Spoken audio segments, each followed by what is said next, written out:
Vamos abrir a palavra em Mateus capítulo 2. Mateus capítulo 2, primeiro verso. Vamos ler a palavra até o verso de número 12. Evangelho de Mateus capítulo 2, versos de 1 a 12. Nos diz assim a palavra do Senhor. Tendo Jesus nascido em Belém da Judéia em dias do rei Herodes, eis que vieram uns magos do Oriente a Jerusalém e perguntavam: onde está o recém-nascido rei dos judeus? Porque vimos a sua estrela no Oriente e viemos para adorá-lo. Tendo ouvido isto, alarmou-se o rei Herodes e com ele toda a Jerusalém.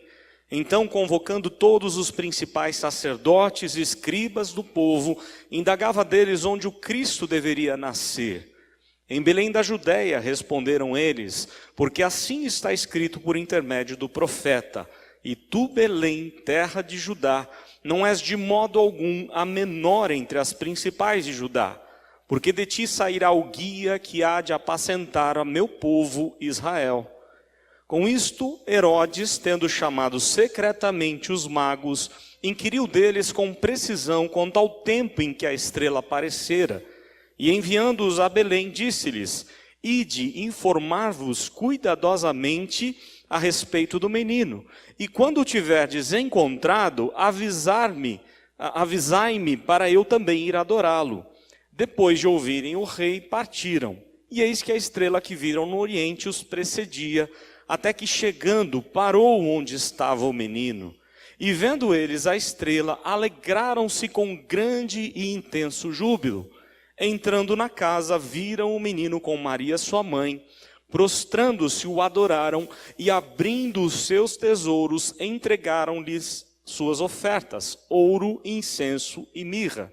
Sendo por divina advertência prevenidos em sonho para não voltarem à presença de Herodes, regressaram por outro caminho à sua terra. Vamos orar mais uma vez.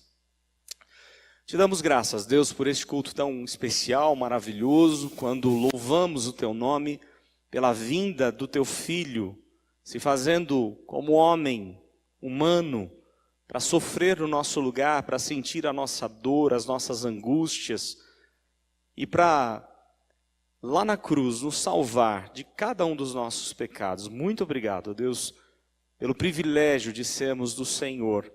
Fomos comprados por um preço muito alto, o sangue do teu Filho amado, do teu único Filho. E assim nos tornamos também filhos do Senhor. Louvado seja o teu nome pelo Natal. Pedimos a Deus que, se porventura alguém aqui que ainda não tem o verdadeiro sentido do Natal no seu coração, que seja esse o dia aceitável, que a tua palavra fale ao coração de cada um de nós. Que o teu Santo Espírito esteja aplicando as tuas verdades e a tua vontade em nossa vida. Oramos em nome de Jesus. Amém. Nós temos vários grupos de WhatsApp na igreja, do qual eu faço parte de um monte deles, né? Mas não dá tempo de acompanhar. De vez em quando eu abro um ou outro grupo e pego alguns recados, algumas mensagens. Essa semana foi curioso, porque tinha no grupo da mocidade, um jovem postou um vídeo curto, falando sobre o nascimento de Jesus. E depois eu compartilhei algumas coisas discordando daquele vídeo, apesar de ser um vídeo muito interessante, discordando porque aquele jovem que produziu o vídeo, não é de nossa igreja, ele defende a tese de que Jesus não nasceu num estábulo entre os animais. Porque a palavra hospedaria usada ali, as palavras usadas no texto do nascimento de Jesus, é a mesma do no cenáculo, onde Jesus passou a Páscoa lá com os discípulos. Só que quando a gente faz um trabalho de exegese, de interpretação da Bíblia, nós não podemos nos ater apenas às palavras onde aparecem na Bíblia. Nós temos que também conhecer como ela era usada na cultura local e na época. E quando você pega a literatura grega, ali a palavra utilizada demonstra claramente que Jesus nasceu sim entre os animais. Possivelmente numa hospedaria em cima, hospedagem de pessoas, não havia lugar para ele na hospedaria, lembram disso? E por isso ele foi para o estábulo, o local possivelmente abaixo dessa hospedaria, onde os animais e os escravos dormiam. Talvez escravos e animais dos que estavam hospedados lá em cima. Uma outra possibilidade da maioria dos estudiosos é que esse lugar onde os animais escravos descansavam ficava numa gruta, meio que deslocado ao redor da cidade. Nós não sabemos ao certo o local exato do nascimento de Jesus, mas a palavra de Deus é tão clara e tantos outros estudiosos defendem que Jesus nasceu sim entre os animais, que foi colocado numa manjedoura, um lugar onde os animais se alimentavam, para mostrar a sua simplicidade, para mostrar que ele, sendo dono de todas as coisas, veio de uma forma tão humilde para morrer no nosso lugar. Isso é o que aceita, inclusive, a maioria dos estudiosos de linha reformada.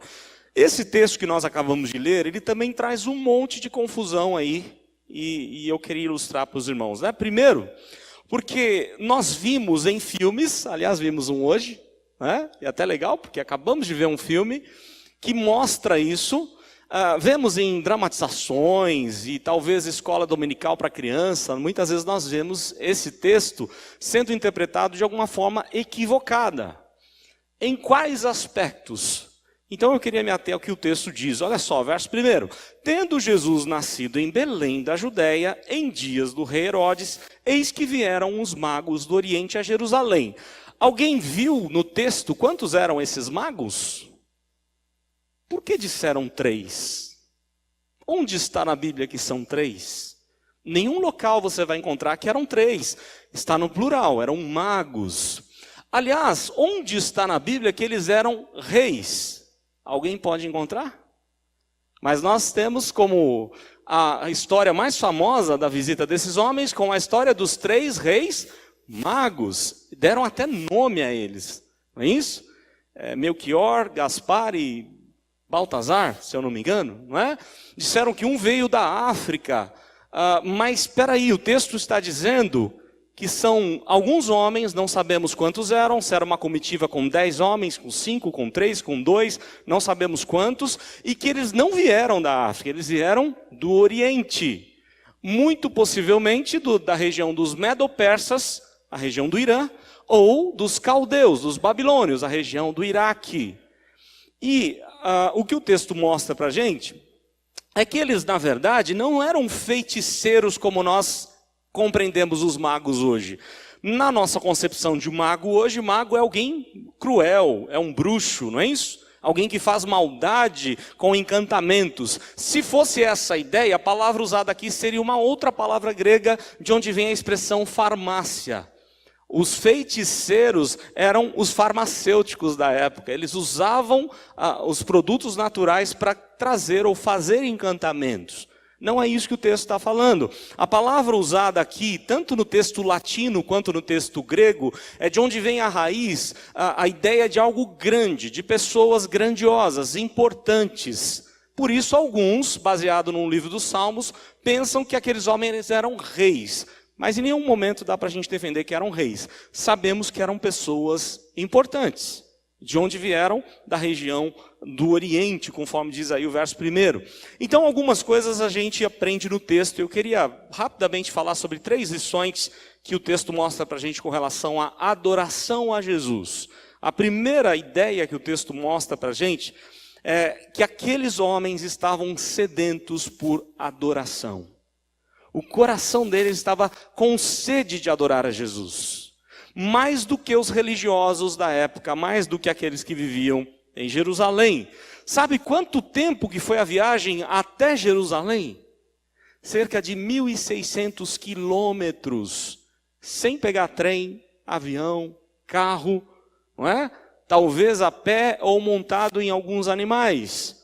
Aqueles homens caminharam 1.600 quilômetros, sendo guiado por uma estrela, que é um grande mistério no texto. Como é que apareceu essa estrela, né? De onde ela veio? Como é que nós sabemos qual seria essa estrela? Não tem como saber. Se você pegar alguns estudiosos, aliás, Kepler dizia que apareceu uma estrela diferente no ano 7 a.C. Os chineses diziam que apareceu uma estrela diferente no céu no ano 4 a.C., possível nascimento de Cristo, ano 4.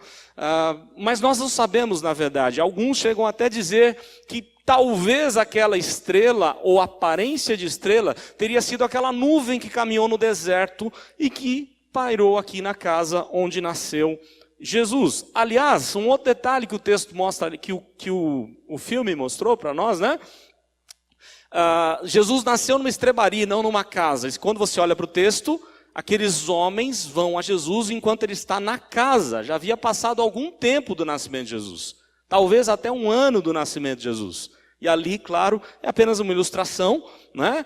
Eles colocam, né, Jesus nascendo e os homens chegando. Não é isso que o texto está dizendo para a gente. Quem chegou na mesma noite, no mesmo dia do nascimento de Jesus, foram os pastores. O texto que o pastor Fábio pregou no começo do mês. Eles sim chegaram no local onde Jesus havia nascido. Então olha só algumas coisas que a gente aprende no texto. Aqueles homens estavam sedentos por adoração. E o verso 2 deixa isso claro. Eles perguntavam: onde está o recém-nascido, rei dos judeus? Possivelmente passaram por toda a cidade de Jerusalém perguntando onde ou com quem encontravam. Eles perguntavam: onde está o rei dos judeus? Porque vimos a sua estrela no Oriente e viemos para adorá-lo. Eles vieram adorar a Jesus. Aqui nós aprendemos algo. O coração do ser humano só vai se encontrar na adoração a Deus. E aí eu vou deixar isso para daqui a pouco. Daqui a pouco eu falo sobre essa questão. Há uma sede no coração daqueles homens por adoração. O verso número 3. Tendo ouvido isso, que aqueles homens chegaram na cidade dizendo que viram uma estrela diferente no céu, homens importantes, e que ele está dizendo que o nascido é rei dos judeus, o rei Herodes fica preocupado. Porque ele se dizia ou se achava rei dos judeus, né? Ele foi nomeado pelos romanos para ser rei dos judeus. E de repente vem alguém falando que tem um rei nascido, que seria o tal famoso e tão esperado rei dos judeus, o Messias prometido. Vejam o verso 3. Ele ficou alarmado, né? Alarmou-se o rei Herodes e com ele toda Jerusalém. Então, convocando todos os principais sacerdotes e escribas do povo, indagava deles onde o Cristo deveria nascer. E aí, os sacerdotes e escribas foram pesquisar nos livros e descobriram lá no texto de Miqueias que Jesus deveria nascer em Belém, Belém de Judá, não Belém lá da região da Galileia, mas Belém aqui embaixo, próximo de Jerusalém. E aí o verso 6 diz isso: e tu, Belém, terra de Judá, não és de modo algum a menor entre as principais de Judá, porque de ti sairá o guia que há de apacentar a meu povo Israel. Então olha só, a primeira lição que o texto mostra para a gente é que havia uma sede no coração daqueles homens sedentos por adoração. Só Deus pode matar essa sede, saciar essa sede, ninguém mais pode fazer isso. Só Cristo nascendo no seu coração, na sua vida, é que você vai se encontrar com a verdadeira alegria que só Deus pode dar. Aliás, se você quer saber um pouco mais sobre esse assunto, frequente as nossas escolas dominical desse mês. E do próximo, né? Até o fim do mês de janeiro, o pastor Fábio está trabalhando com um livro muito interessante do pastor Tim Keller, pastor da Redeemer de Nova York, onde ele deixa claro que o nosso coração precisa estar cheio de Deus e não dos ídolos que nós mesmos criamos. Então tem sido bastante edificante as aulas. Cada domingo você pode se edificar e aprender e talvez deixar de ser idólatra. Porque, né, idolatria é tudo aquilo que toma o lugar de Deus. Quem sabe tem algo no seu coração tomando o lugar de Deus na sua vida? Quem sabe é um cônjuge seu. Quem sabe é um filho seu. Quem sabe é a sua carreira profissional, as suas posses. Enfim, nós somos peritos em criar ídolos e é o que nós estamos estudando na nossa escola dominical. O que o texto está dizendo é que o coração de todo ser humano tem sede de Deus e essa sede é só Jesus que pode preencher. Os homens viajaram 1.600 quilômetros. Aliás, isso me faz lembrar, ainda no tempo de seminarista, eu fui pregar numa igreja, num acampamento, e era uma igreja no meio do mato, no meio da roça, lá de Itajubá, sul de Minas. Quando eu cheguei na cidade, eu fiquei impressionado, porque eu vi uma igreja gigantesca. Eu falei, gente, que negócio louco é esse? Um vilarejo pequeno e uma igreja grande. Quem é que vai encher essa igreja? Para que uma igreja tão grande assim?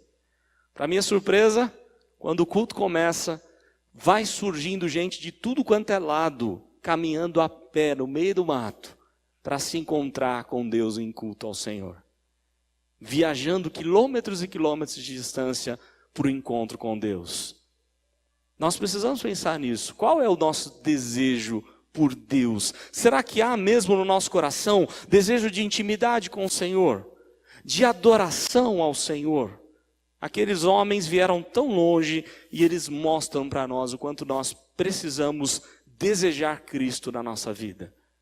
Quanto será que Cristo é importante para você? Se for importante, você vai ter tempo para Jesus. Aliás, eu me recordo, e já repeti isso aqui várias vezes, eu vou repetir toda vez que eu lembrar. Me recordo das palavras do pastor Hernandes. Você acha tempo para tudo que é prioridade na sua vida. Se Deus não for prioridade para você, você não vai ter tempo para Deus. Quando Deus não é prioridade, a gente não lê a Bíblia. Quando Deus não é prioridade, a gente não ora. Quando Deus não é prioridade, a gente não quer nem saber de vir à casa do Senhor. Porque o coração está vazio e cheio ou tentando ser preenchido com coisas que não vão satisfazer.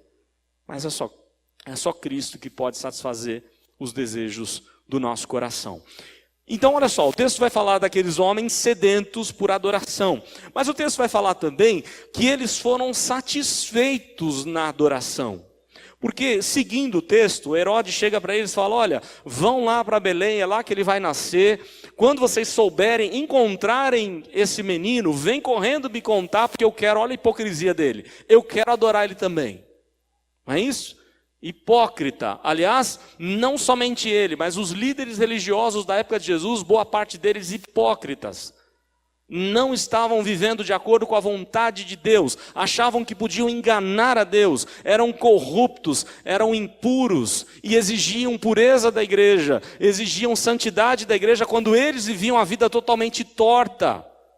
Hipócrita o rei Herodes, hipócrita os escribas e fariseus, não todos, mas boa parte do sinédrio hipócrita. O julgamento de Jesus foi totalmente cheio de hipocrisia, não houve uma convocação legal para o julgamento, não houve justiça, e Jesus foi julgado de maneira ilícita e ilegal, porque não eram homens sérios. Aliás, o sumo sacerdócio da época era comprado por alta soma de dinheiro, não era mais descendência de Levi. Aqueles homens que tinham mais dinheiro compravam os cargos e viajavam de Jericó, onde era a cidade tão bonita, dos jardins construídos por Herodes, e subiam para Jerusalém para fazer os seus cultos maravilhosos, e quando viam um crente ou alguém passando necessidade, passavam de largo. Lembram da parábola do samaritano? Porque eles estavam atarefados, eles precisavam cultuar a Deus, mas Deus não aceita um culto hipócrita. E aqueles homens, ou Herodes, com toda hipocrisia, diz, olha, vai lá e me conta, para que eu possa adorar. E aí o verso número 9 vai seguindo, eles partiram, e olha só o que o texto vai falar. E eis que a estrela que viram no oriente, verso 9, os precedia até que chegando parou onde estava o menino. Olha que interessante, eu não falei sobre quem eram aqueles homens, né? Na verdade, uma boa tradução ou interpretação para aqueles homens é que eles deveriam ser os grandes sábios da época. Não sei se os irmãos lembram, mas lá no tempo da Babilônia, o rei Nabucodonosor criou a maior e a melhor universidade de todos os tempos. Lembram disso? A estratégia militar de Nabucodonosor, passar pelas cidades e pegar os mais sábios de todos os povos e levar para essa universidade. Dentre o povo de Deus foram 4 levados, os irmãos lembram? Daniel e seus amigos, não é? Eles foram levados para lá. É muito provável que aqueles homens ouviram ou leram nos escritos de Daniel, de Jeremias, que é próximo do período, mas talvez principalmente de Daniel, o sonho do Nabucodonosor, capítulo 2, Daniel 9, Daniel 7, eles conheciam aqueles textos de Daniel. Lembram da história de Nabucodonosor, do sonho? Daquela estátua tão magnífica e uma pedra lançada de alto a baixo iria chegar e ali destruir, e o reino de Deus iria crescer e os outros reinos iriam ser destruídos. Aqueles homens possivelmente estavam pautados nessas promessas de Deus. Eles conheciam a palavra de Deus e eram talvez os grandes astrônomos da época. E eu queria fazer um paralelo uma diferença entre astrologia e astronomia. Astrologia é abominável a Deus. Então já vai um recadinho. Se você está pautando a sua vida, guiando a sua vida pelos astros, você está em pecado com Deus. Aqueles que pegam os signos, eu sou do signo tal. A gente vai conversar com algumas pessoas, eu tenho pessoas até da família que gostam muito disso, e aí ele fala, você é do signo tal, e eu nem sei direito o porquê, né? Porque nós não confiamos nos ídolos, nós não confiamos nos astros, isso é abominável ao Senhor. A astrologia estuda os astros como se eles tivessem poder em si mesmos, como se fossem divindades, prontos para guiar a nossa vida. Aliás, o ano de 2019 vai entrar, e tem um monte de gente que vai na banca de jornal, vai entrar na internet, e vai pesquisar como deve ser o seu signo, né? Como vai acontecer, que cor de roupa ele tem que vestir, coisas assim ridículas, abomináveis, que tiram Deus do seu trono e colocam outro ídolo no trono da sua vida e do seu coração. Isso é astrologia. Astronomia é diferente, nomos é lei. Astrônomo é aquele que estuda as leis criadas por Deus que regem os astros. Então, aqueles homens possivelmente analisavam as estrelas e viram que há uma estrela diferente no céu. E pesquisando, bem provável pelo livro de Daniel, eles falaram, olha, tem uma estrela diferente na terra de Israel. Nós precisamos ir lá. Pode ser a promessa de Daniel se cumprindo. É muito provável que isso tenha acontecido baseado nesses escritos da profecia de Daniel lá no tempo do exílio. E olha só o que o texto vai falar para a gente. Verso 10. Vendo eles a estrela, alegraram-se com grande e intenso júbilo. A adoração, ela só satisfaz quando ela está pautada na revelação de Deus.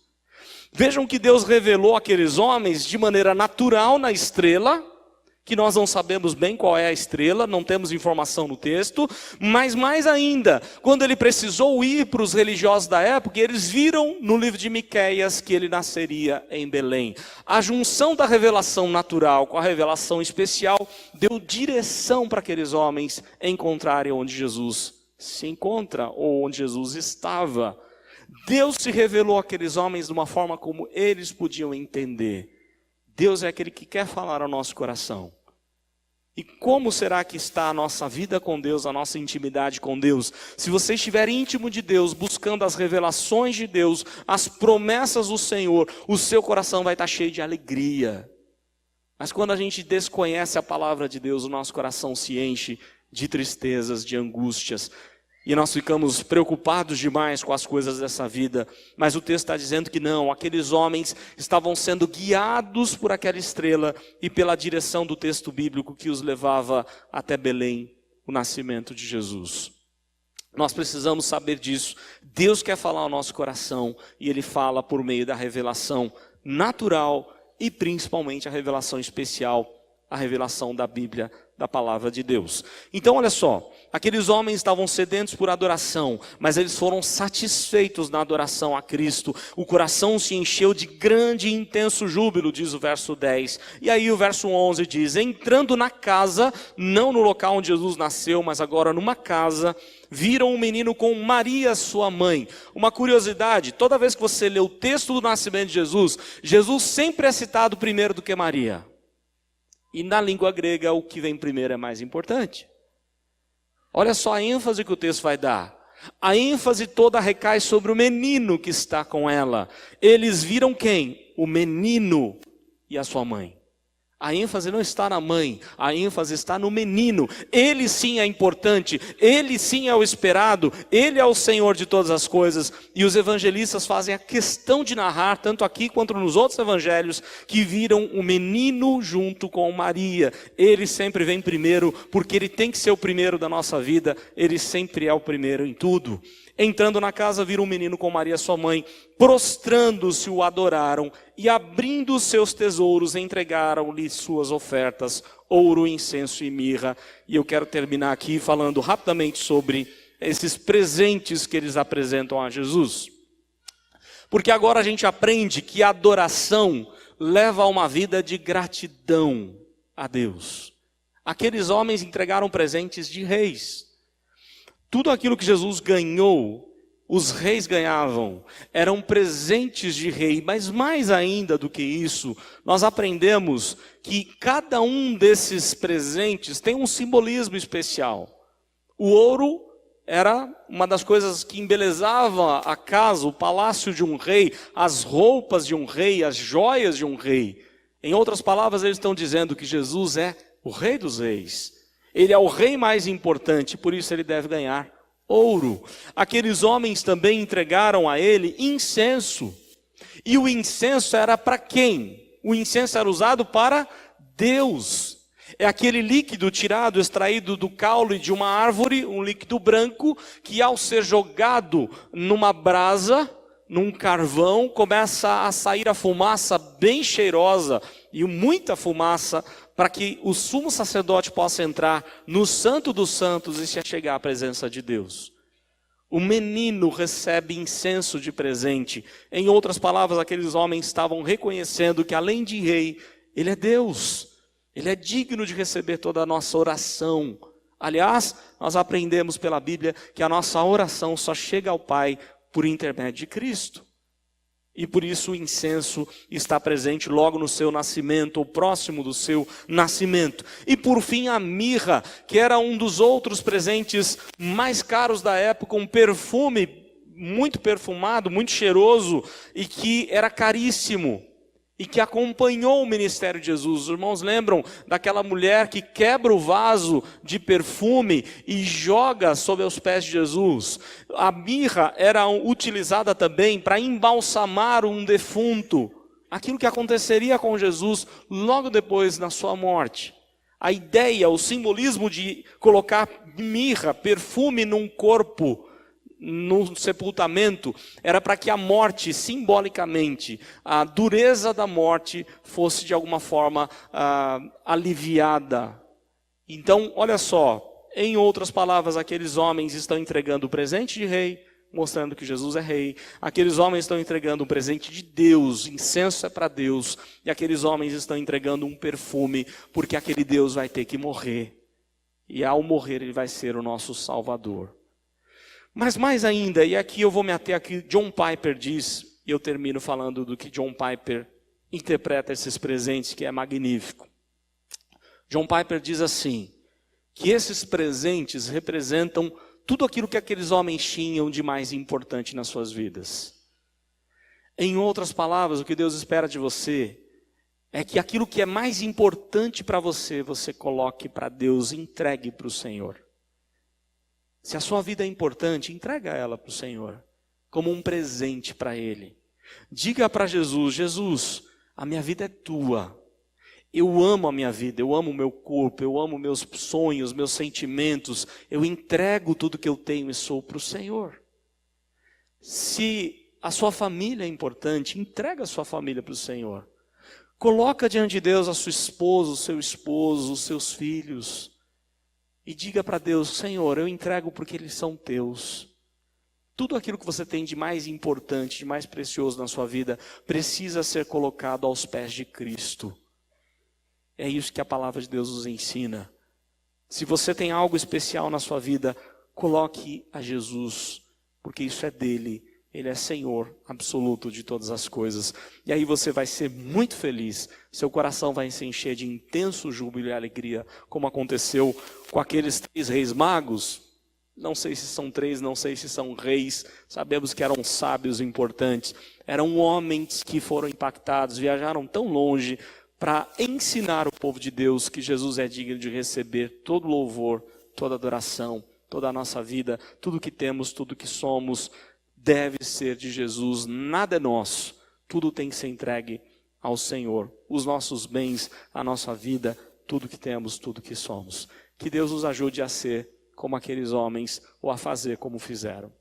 Deus assim nos abençoe.